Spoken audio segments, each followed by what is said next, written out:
ಪಕ್ಷ ನೀಡಿದ 165 ಭರವಸೆಗಳಲ್ಲಿ 156 ಭರವಸೆಯನ್ನು ಈಗಾಗಲೇ ಈಡೇರಿಸಿ ನುಡಿದಂತೆ ನಡೆದುಕೊಂಡಿದ್ದೇವೆ ಎಂದು ಮಾಜಿ ಸಭಾಪತಿ ವಿಆರ್ ಸುದರ್ಶನ್ ಹೇಳಿದರು. ಸುದ್ದಿಗೋಷ್ಠಿಯಲ್ಲಿ ಮಾತನಾಡಿದ ಅವರು, ಶಾಮನೂರು ಶಿವಶಂಕರಪ್ಪ ರಾಜಕೀಯ, ಶಿಕ್ಷಣ ಮತ್ತು ಆರೋಗ್ಯ ಕ್ಷೇತ್ರಗಳಲ್ಲಿ ಸಾಧನೆ ಮಾಡಿದ ಮಹಾನ್ ವ್ಯಕ್ತಿಯಾಗಿದ್ದು, ಅವರ ಜಾಗಕ್ಕೆ ಅವರ ಮೊಮ್ಮಗ ಸಮರ್ಥ ಬಂದಿದ್ದಾರೆ. ದಾವಣಗೆರೆ ದಕ್ಷಿಣ ಕ್ಷೇತ್ರದ ಜನರು ಚುನಾವಣೆಯಲ್ಲಿ ಅವರನ್ನು ಬೆಂಬಲಿಸಿ ಗೆಲ್ಲಿಸಬೇಕು ಎಂದು ಮನವಿ ಮಾಡಿದರು. ಹಿಂದಿನ ಬಿಜೆಪಿ ಸರ್ಕಾರದ ಆಡಳಿತದಿಂದ ಬೇಸತ್ತ ಜನರು 2023ರಲ್ಲಿ ಕಾಂಗ್ರೆಸ್ ಪಕ್ಷಕ್ಕೆ ಅಧಿಕಾರ ನೀಡಿದ್ದಾರೆ. ಕಾಂಗ್ರೆಸ್ ಸರ್ಕಾರ ಅಧಿಕಾರಕ್ಕೆ ಬಂದ 6 ತಿಂಗಳಲ್ಲೇ ಪಂಚ ಗ್ಯಾರಂಟಿಗಳನ್ನು ಜಾರಿಗೆ ತಂದಿದೆ. ಗ್ಯಾರಂಟಿ ಯೋಜನೆಗಳನ್ನು ಪ್ರಧಾನಿ ಮೋದಿ ಹಾಗೂ ಗೃಹ ಸಚಿವ ಅಮಿತ್ ಶಾ ಟೀಕಿಸುತ್ತಿದ್ದರು. ಮಹಾರಾಷ್ಟ್ರ, ಅಸ್ಸಾಂ, ಮಧ್ಯಪ್ರದೇಶ ಸೇರಿದಂತೆ ವಿವಿಧ ರಾಜ್ಯಗಳಲ್ಲಿ ಚುನಾವಣಾ ಲಾಭಕ್ಕಾಗಿ ಕಾಂಗ್ರೆಸ್ನ ಗ್ಯಾರಂಟಿ ಯೋಜನೆಗಳನ್ನು ಕಾಪಿ ಮಾಡಿ ಘೋಷಣೆ ಮಾಡಿದೆ ಎಂದರು. ರಾಜ್ಯದ ಪ್ರಗತಿಗೆ ಮೋದಿ ಮತ್ತು ಅಮಿತ್ ಶಾ ಅಡ್ಡಗಾಲು ಹಾಕಿದ್ದು ರಾಜ್ಯಕ್ಕೆ ಅನ್ಯಾಯವಾಗುತ್ತಿದೆ ಎಂದು ಬಿಜೆಪಿಯ ಶಾಸಕರು ಮತ್ತು ಸಂಸದರಿಗೆ ಗೊತ್ತಿದ್ದರೂ ಅವರಿಗೆ ಪ್ರಧಾನಿ ಮೋದಿ ಮುಂದೆ ಹೋಗಿ ಮಾತನಾಡುವ ಧೈರ್ಯವಿಲ್ಲ ಎಂದು ಆಕ್ರೋಶ ವ್ಯಕ್ತಪಡಿಸಿದರು. ಸುದ್ದಿಗೋಷ್ಠಿಯಲ್ಲಿ ಕೆಪಿಸಿಸಿ ನೀತಿ, ಸಂಶೋಧನೆ ಮತ್ತು ತರಬೇತಿ ವಿಭಾಗದ ಅಧ್ಯಕ್ಷ ಹಾಗೂ ಮುಖ್ಯ ವಕ್ತಾರ ರಘು ದೊಡ್ಡೇರಿ, ಡಿ ಬಸವರಾಜ್ ಸೇರಿದಂತೆ ಅನೇಕರಿದ್ದರು. ಇವತ್ತು ಸಿದ್ದರಾಮಯ್ಯನವರ ನೇತೃತ್ವದ ಸರ್ಕಾರ, ಹಾಗೆಯೇ ಡಿ ಕೆ ಶಿವಕುಮಾರ್ ಅವರು ಉಪಮುಖ್ಯಮಂತ್ರಿಗಳಾಗಿ ಕರ್ನಾಟಕ ಪ್ರದೇಶ ಕಾಂಗ್ರೆಸ್ ಸಮಿತಿಯ ಅಧ್ಯಕ್ಷರಾಗಿ 2023ರಲ್ಲಿ ಆ ಸಂದರ್ಭದಲ್ಲಿ ಸಿದ್ದರಾಮಯ್ಯನವರು ಕೂಡ ವಿರೋಧ ಪಕ್ಷದ ನಾಯಕರಾಗಿದ್ದರು.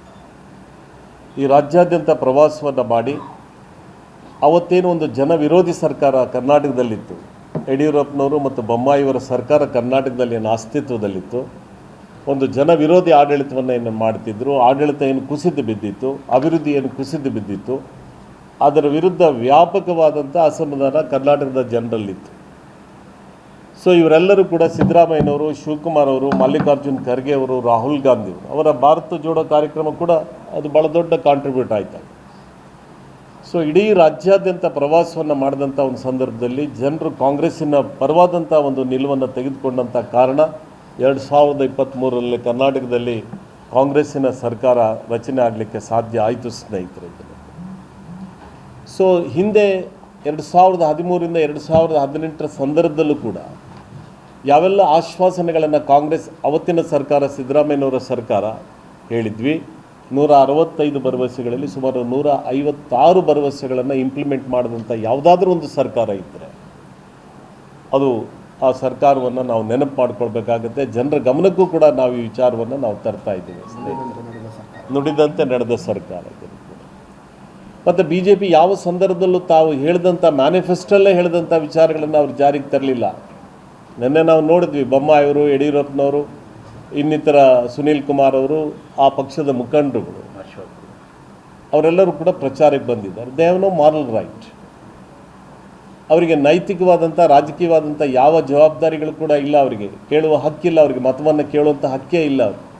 ಇರ್ಬೋದು ಒಂದು ರಾಜಕೀಯ ಪಕ್ಷದ ಮುಖಂಡರಾಗಿ, ಆದರೆ ಅಧಿಕಾರ ಇದ್ದಂಥ ಸಂದರ್ಭದಲ್ಲಿ ನಿಮ್ಮ ಆಡಳಿತ ಹೇಗಿತ್ತು? ನೀವು ಹೇಳಿದಂಥ ವಿಚಾರಗಳನ್ನು ಏನಾದರೂ ಇಂಪ್ಲಿಮೆಂಟ್ ಮಾಡಲಿಕ್ಕೆ ಸಾಧ್ಯ ಆಯಿತಾ? ನೀವು ಮಾಡಲಿಕ್ಕೆ ಸಾಧ್ಯ ಆಗಲಿಲ್ಲ. ನೀವು ಹೇಳಿದಂಥ ಮ್ಯಾನಿಫೆಸ್ಟೋನೇ ನೀವು ಇಂಪ್ಲಿಮೆಂಟ್ ಮಾಡಲಿಲ್ಲ. ನೀವು ಹಾಗಿದ್ದರೆ ಜನ ನಿಮ್ಮನ್ನು ಯಾಕೆ ತಿರಸ್ಕಾರ ಮಾಡ್ತಿದ್ರು? 2023ರಲ್ಲಿ ನಿಮ್ಮ ಆಡಳಿತ ಚೆನ್ನಾಗಿದ್ದಿದ್ರೆ, ನೀವು ಹೇಳಿದಂಥ ವಿಚಾರಗಳನ್ನು ನೀವು ಇಂಪ್ಲಿಮೆಂಟ್ ಮಾಡಿದರೆ, ಜನಪರವಾದಂಥ ಕಾನೂನುಗಳನ್ನು, ಕಾರ್ಯಕ್ರಮಗಳನ್ನು ರಾಜ್ಯದಲ್ಲಿ ಜಾರಿಗೆ ತಂದಿದ್ದರೆ ಯಾಕೆ ಜನ ರಿಜೆಕ್ಟ್ ಮಾಡ್ತಾಯಿದ್ರು? ನಿಮಗೆ ಬರೀ ಸತ್ಯಕ್ಕೆ ದೂರವಾದಂಥ ವಿಷಯಗಳನ್ನು, ಜನರ ಗಮನವನ್ನು ಬೇರೆ ದಿಕ್ಕಿಗೆ ತೆಗೆದುಕೊಂಡು ಹೋಗ್ತಕ್ಕಂಥ ಪ್ರಯತ್ನಗಳನ್ನು ನಿರಂತರವಾಗಿ ಅವರು ಮಾಡ್ಕೊಂಡು ಬಂದಿದ್ದಾರೆ. ಇವತ್ತು 2023ರಲ್ಲಿ ಕರ್ನಾಟಕದ ಜನರಿಗೆ ನಾವೇನು ಹೇಳಿದ್ವಿ? ಗ್ಯಾರಂಟಿ ಯೋಜನೆಗಳನ್ನು ನಾವು ಜನರಿಗೆ ಜಾರಿಗೆ ತರ್ತೇವೆ ಅಂಥೇಳಿ. ಯಾವ್ಯಾವುದು? ಅನ್ನಭಾಗ್ಯ ಯೋಜನೆ, ಗೃಹಲಕ್ಷ್ಮಿ ಯೋಜನೆ, ಗೃಹ ಜ್ಯೋತಿ ಯೋಜನೆ, ಶಕ್ತಿ ಯೋಜನೆ, ಯುವ ನಿಧಿ ಯೋಜನೆ, ಈ ಎಲ್ಲ ಯೋಜನೆಗಳನ್ನು ಕೂಡ ಸರ್ಕಾರ ರಚನೆ ಆದ 6 ತಿಂಗಳಲ್ಲೇ ಇದನ್ನು ಜಾರಿಗೆ ತಂದಿದೆ. 6 ತಿಂಗಳಲ್ಲೇ ಇದನ್ನು ಜಾರಿಗೆ ತಂದಿದೆ. ಹಿಂದೆನೂ ಕೂಡ ನಾನು ಈಗ ರೈತರ ಪಂಪ್ ಸೆಟ್ಗೆ ಫ್ರೀ ವಿದ್ಯುತ್ ಶಕ್ತಿಯನ್ನು ಪೂರೈಸಿದಂಥ ಸರ್ಕಾರ ಯಾವುದು? ಕಾಂಗ್ರೆಸ್ಸಿನ ಸರ್ಕಾರ. ಅವತ್ತು ಬಂಗಾರಪ್ಪನವ್ರ ಸರ್ಕಾರನೇ ಇತ್ತು. ಸುಮಾರು 20,000 ಕೋಟಿ ರೂಪಾಯಿಗಳನ್ನು ಇವತ್ತು ರೈತರೇನು ವ್ಯವಸಾಯಕ್ಕೋಸ್ಕರ ಪಂಪ್ ಸೆಟ್ಗಳ ಮುಖಾಂತರ ಇವತ್ತು ಉಪಯೋಗ ಮಾಡ್ತಾ ಇದ್ದಾರೆ. ಅದಕ್ಕೆ ಪುಕ್ಕಟ್ಟಿಯಾಗಿ ಇವತ್ತು ರೈತರ ವ್ಯಾವಸಾಯಿಕ ಆದಾಯ ಆಗಬೇಕು, ಅವರ ಬದುಕು ಚೆನ್ನಾಗಿ ಆಗಬೇಕು ಅನ್ನೋ ಕಾರಣಕ್ಕೆ ಇದೆಲ್ಲ ಕಾಂಗ್ರೆಸ್ಸಿನ ಸರ್ಕಾರಗಳು ತಂದಿದ್ದು. ದೇವರಾಜ ಅರಸರ ಸರ್ಕಾರ ತೆಗೆದುಕೊಂಡಂಥ ಜನಪರ ಕಾರ್ಯಕ್ರಮಗಳು ಲೆಕ್ಕವಿಲ್ಲದಷ್ಟು ಇವತ್ತಿಗೂ ಕೂಡ ಯಾವ ಸರ್ಕಾರ ಕೂಡ ಯಾವುದನ್ನು ಕೂಡ ಮೂಲೆಗುಂಪು ಮಾಡಲಿಕ್ಕೆ ಸಾಧ್ಯ ಆಗೋದಿಲ್ಲ. ಅಷ್ಟು ದೊಡ್ಡ ಪ್ರಮಾಣದಲ್ಲಿ ಕರ್ನಾಟಕದ ಅಭಿವೃದ್ಧಿಗೆ ಬರೀ ಕಲ್ಯಾಣ ಯೋಜನೆಗಳಷ್ಟೇ ಅಲ್ಲ, ಜನಪರವಾದಂಥ ಕಲ್ಯಾಣ. ಇವತ್ತು ಪರಿಶಿಷ್ಟ ಜಾತಿ ಪರಿಶಿಷ್ಟ ವರ್ಗದವರಿಗೆ ಕಾನೂನನ್ನೇ ಇಡೀ ದೇಶದಲ್ಲಿ ಆಂಧ್ರ ಪ್ರದೇಶ ಸರ್ಕಾರದ ನಂತರ ಯಾವುದಾದ್ರೂ ಒಂದು ಸರ್ಕಾರ ಪರಿಶಿಷ್ಟ ಜಾತಿ ಮತ್ತು ಪರಿಶಿಷ್ಟ ವರ್ಗಕ್ಕೆ ಕಾನೂನನ್ನು ಕಾರ್ಯಕ್ರಮವನ್ನು ತಂದಿದ್ದರೆ ಅದು ಸಿದ್ದರಾಮಯ್ಯನವರ ಹಿಂದಿನ 2013-18ರಲ್ಲಿ ತಂದಂಥ ಒಂದು ಸರ್ಕಾರ. ಅಂದರೆ ಅವರ ಬದುಕು ಚೆನ್ನಾಗಾಗಬೇಕು, ಸಾಮಾಜಿಕ ನ್ಯಾಯ ಇರಬೇಕು, ಕರ್ನಾಟಕ ರಾಜ್ಯದ ಅಭಿವೃದ್ಧಿ ಆಗಬೇಕು. ಈ ಎಲ್ಲ ಕಲ್ಯಾಣದ ಯೋಜನೆಗಳನ್ನು ನಾನು ಹೇಳಿದ್ನಲ್ಲ, ಈ ಎಲ್ಲ ಅನ್ನಭಾಗ್ಯ, ಗೃಹಲಕ್ಷ್ಮಿ, ಗೃಹಜ್ಯೋತಿ, ಶಕ್ತಿ ಯೋಜನೆ, ಯುವನಿಧಿ ಯೋಜನೆಗಳು, ಈ ಎಲ್ಲ ಯೋಜನೆಗಳನ್ನು ವ್ಯವಸ್ಥಿತವಾಗಿ ಇಲ್ಲಿ ಯಾರೂ ಕೂಡ ಮಿಡ್ಲ್ ಮ್ಯಾನ್ ಇಲ್ಲ, ಏಜೆಂಟ್ಗಳಿಲ್ಲ ಅಲ್ವಾ? ಎಲ್ಲಾದರೂ ಏಜೆಂಟ್ ಇರಲ್ಲ, ಎಲ್ಲಾದರೂ ಕರಪ್ಷನ್ ಇದೆಯಾ? ಇದಕ್ಕೆ ಫಲಾನುಭವಿಗಳ ಅಕೌಂಟಿಗೆ ನೇರವಾಗಿ ಹೋಗ್ತಕ್ಕಂಥ ಒಂದು ವ್ಯವಸ್ಥೆಯನ್ನು ಇವತ್ತು ಇಡೀ ದೇಶ ಅಪ್ರಿಷಿಯೇಟ್ ಮಾಡಿ ಪ್ರಪಂಚಕ್ಕೆ ಮಾದರಿಯಾಗಿದೆ. ಅದ್ಭುತವಾದ ರಸ್ತೆಗಳಾಗಿರೋದು ಬೆಂಗಳೂರು ಕಾಂಕ್ರೀಟ್ ರಸ್ತೆ ಅಲ್ಲಿಗಿಂತ ಚೆನ್ನಾಗಿ. ನಮ್ಮಲ್ಲಿ ಟಾರ್ ರೋಡ್, ಇಲ್ಲಿ ಕಾಂಕ್ರೀಟ್ ರಸ್ತೆಗಳು, ಅದಕ್ಕಿಂತ ಅದ್ಭುತವಾದ ರಸ್ತೆಗಳನ್ನ ಅದು ಕಂಡು. ಆಮೇಲೆ ಕುಡಿಯೋ ನೀರಿನ ವ್ಯವಸ್ಥೆ ಅಂತ ಇದಕ್ಕಿಂತ ಒಳ್ಳೆಯ ಮೂಲಭೂತ ಸೌಕರ್ಯ ದೇಶದ ಕ್ಯಾಪಿಟಲ್ ದಿನ ಚೆನ್ನಾಗಿದೆ, ದೆಹಲಿಗಿಂತ ಚೆನ್ನಾಗಿದೆ. ಅದಕ್ಕೆ ಐ ಅಗ್ರಿ. ಆ ಥರ ಡೆಲ್ಲಿನಲ್ಲ, ಡೆಲ್ಲಿ ಇಲ್ಲ, ಅದಕ್ಕೆ ಬೇರೆ ಬೇರೆ ಕಾರಣಗಳು ಇದ್ದಾವೆ. ಯಾಕಂದರೆ ಈಗ ವೀರ ಸುದರ್ಶನ್ ಸಾಹೇಬರು ಕರೆಕ್ಟಾಗಿ ಹೇಳಿದ್ರು, ಗ್ಯಾರಂಟಿ ಯೋಜನೆಗಳು ದಾವಣಗೆರೆ ದಕ್ಷಿಣದಲ್ಲಿ ಎಷ್ಟು ಮತದಾರರಿಗೆ ಸಿಕ್ಕಿದೆ ಅಂತ. 508 ಕೋಟಿ ರೂಪಾಯಿ 20 ಲಕ್ಷ 508 ಕೋಟಿ 20 ಲಕ್ಷ ರೂಪಾಯಿ ನೇರವಾಗಿ ಅವ್ರ ಖಾತೆಗಳಿಗೆ ಅದು ಅನ್ನಭಾಗ್ಯದಾಗ್ಬೋದು, ಗೃಹಲಕ್ಷ್ಮಿ ಆಗ್ಬೋದು, ಗೃಹಜ್ಯೋತಿ ಆಗ್ಬೋದು, ಯುವ ನಿಧಿ ಆಗ್ಬೋದು. ಇಡೀ ಕರ್ನಾಟಕದಲ್ಲಿ ಯುವ ನಿಧಿಗೆ 3,97,000 ಜನ ಇಂಜಿನಿಯರ್ಗಳು ಸೇರಿ 3,97,000 ಜನ ಅದಕ್ಕೆ ರಿಜಿಸ್ಟರ್ ಮಾಡ್ಕೊಂಡಿದ್ದಾರೆ. ಗೃಹಲಕ್ಷ್ಮಿಗೆ 1,24,00,000 ಮಹಿಳೆಯರಿಗೆ ಅವ್ರು ನೇರವಾಗಿ ಖಾತೆಗೆ ಹೋಗ್ತಾ ಇದೆ. ಅನ್ನಭಾಗ್ಯದಲ್ಲಿ 4,41,00,000 ಜನತೆಗೆ 10 kg ಸರಾಸರಿ 10 kgನಷ್ಟು ಹೋಗ್ತಾ ಇರ್ತಕ್ಕಂಥದ್ದು. ವಿಶ್ವಸಂಸ್ಥೆ ಇದನ್ನು ಪ್ರಶಂಸೆ ಮಾಡಿದೆ.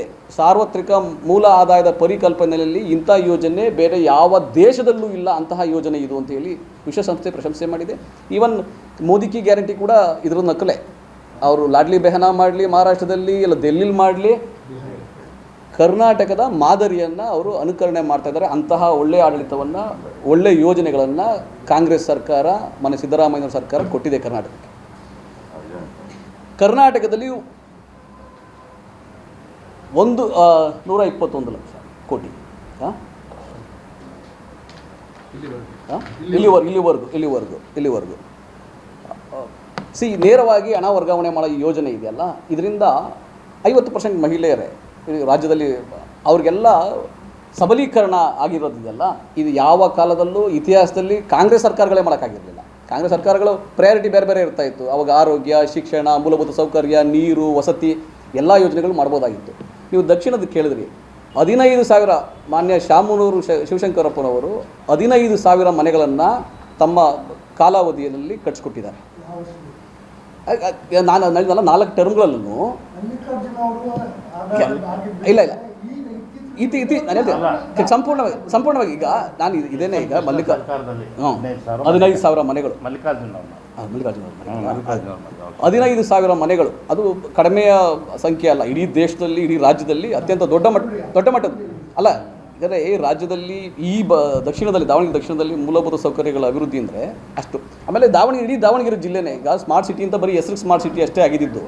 ಆದರೆ ಹಣಕಾಸಿನಲ್ಲಿ ಮಾನ್ಯ ಸಿದ್ದರಾಮಯ್ಯ ಸರ್ಕಾರ ಪ್ರಥಮ ಸರ್ಕಾರದಲ್ಲಿ ಕೊಟ್ಟಂಥ ಅನುದಾನ, ಆವಾಗ ಲೋಕೋಪಯೋಗಿ ಸಚಿವರಾಗಿದ್ದಂತಹ ಮಾದೇವಪ್ಪನವರು ಪ್ರತಿ ಹೋಬಳಿ, ಪ್ರತಿ ಗ್ರಾಮ ಪಂಚಾಯಿತಿ ಲೆವೆಲಲ್ಲಿ ರಸ್ತೆಗಳನ್ನ ಅಭಿವೃದ್ಧಿ ಮಾಡಿದ್ದು. ಇವತ್ತು ಕೂಡ ಅದೇ ಅಭಿವೃದ್ಧಿ. ಅದಾದಮೇಲೆ 3 ಜನ ಮುಖ್ಯಮಂತ್ರಿಗಳು ಬಂದು ಸಿದ್ದರಾಮಯ್ಯರು ಆದಮೇಲೆ 2018ರಿಂದ 23ರವರೆಗೆ ಆ 3 ಜನ ಮುಖ್ಯಮಂತ್ರಿಗಳು ಕೂಡ ಕೊಡುಗೆ ಏನಾದ್ರು ಇದ್ದರೆ ಈ ರಾಜ್ಯಕ್ಕೆ ಈ ದಾವಣಗೆರೆ ಜಿಲ್ಲೆಗೆ ಶೂನ್ಯ.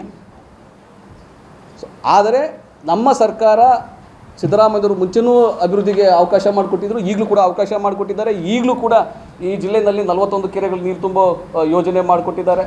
ಆಮೇಲೆ ಇದು ಜವಳಿ ಕಾರ್ಖಾನೆಗಳನ್ನ ಮಾಡಬೇಕು ಅಂತ ತೀರ್ಮಾನ ಮಾಡಿದ್ದಾರೆ.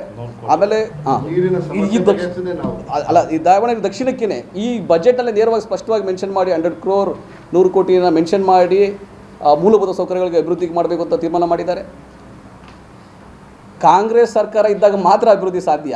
ಬೇರೆ ಯಾವ ಸರ್ಕಾರ ಇದ್ದಾಗಲೂ ಕೂಡ ಅಭಿವೃದ್ಧಿಗಳನ್ನ ಅವ್ರು ಹೇಳ್ಕೊಳ್ಳೋಕ್ಕೂ ಸಾಧ್ಯ ಆಗೋದಿಲ್ಲ, ಮುಖ್ಯಮಂತ್ರಿಗಳಾದರೂ ಹೇಳ್ಕೊಳ್ಳೋಕೆ ಸಾಧ್ಯ ಆಗೋದಿಲ್ಲ, ಅವರ ಮಂತ್ರಿಗಳಾದರೂ ಕೂಡ ಇಲ್ಲಿ ಬಂದು ನಾನೇನೋ ಅಭಿವೃದ್ಧಿ ಮಾಡಿದ್ದೀನಿ ಅಂತ ಹೇಳ್ಕೊಳ್ಳೋಕೆ ಸಾಧ್ಯನೇ ಇಲ್ಲ. ಅಂಥ ಅಭಿವೃದ್ಧಿನ ಕಾಂಗ್ರೆಸ್ ಸರ್ಕಾರ ಕೊಟ್ಟಿದೆ.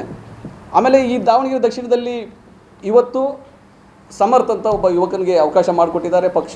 ಕಾರ್ಯಕರ್ತರ ಒತ್ತಡ, ಕಾರ್ಯಕರ್ತರ ಅಭಿಪ್ರಾಯದ ಮೇರೆಗೆ 99% ಕಾರ್ಯಕರ್ತರು ಆಲ್ರೆಡಿ ಸಂಘಟನೆ ಮಾಡ್ತಾ ಇದ್ದಾರೆ. ಮನೆ ಮನೆಗೆ ನಿರಂತರವಾದ ಸಂಘಟನೆ ನಮ್ದು ಇದ್ದೇ ಇದೆ. ಇಲ್ಲಿ ಯಾವ ರೀತಿಯ ಗೊಂದಲ ಇಲ್ಲ. BJPನಲ್ಲಿ ಸುಮ್ಮನೆ ನಾಮಕಾವಸ್ಥೆಗೆ ರಾಜ್ಯಾಧ್ಯಕ್ಷ ಅಂತ ಮಾಡಿದ್ದಾರೆ. ಪಾಪ ಅವ್ರಿಗೆ ಗೌರವನೇ ಕೊಡೋದಿಲ್ಲ BJPಗರು, RSS ಅವ್ರಿಗೆ ಗೌರವನೇ ಕೊಡೋದಿಲ್ಲ. ಅಂತಹ ಸಂಘಟನೆಯಲ್ಲಿ ಅವರು ಒಳಜಗಳ ಇಟ್ಕೊಂಡು ಕಾರ್ಯಕರ್ತರ ತಳಮಳ ಇಟ್ಕೊಂಡು ಯಾವ ಸಂಘಟನೆ ಮಾಡ್ತಾರೆ, ಯಾರು ಗೆಲ್ತಾರೆ. ಸೊ ಇಲ್ಲಿ ಮಾನ್ಯ ಸಿದ್ದರಾಮಯ್ಯವರು ಮಾನ್ಯ DK ಶಿವಕುಮಾರ್ ನಾಯಕತ್ವದಲ್ಲಿ ಏನು ಚುನಾವಣೆ ಮಾಡ್ತಾ ಇದ್ದೀವಿ, ಕಡಿಮೆ ಅಂದರೂ 30-40 ಸಾವಿರಗಳ ಮತರ ಅಂತರದಿಂದ ಇಲ್ಲಿ ಸಮರ್ಥ ಗೆಲ್ತಾರೆ. ಬಾಗಲಕೋಟೆಯಲ್ಲೂ ಕೂಡ ಸುಮಾರು 20-25 ಸಾವಿರ ಮತಗಳ ಅಂತರದಿಂದ ನಮ್ಮ ಅಭ್ಯರ್ಥಿ ಗೆಲ್ತಾರೆ. ಆ ರೀತಿಯಾದ ವಾತಾವರಣ ಇದೆ. ಮಹಿಳೆಯರು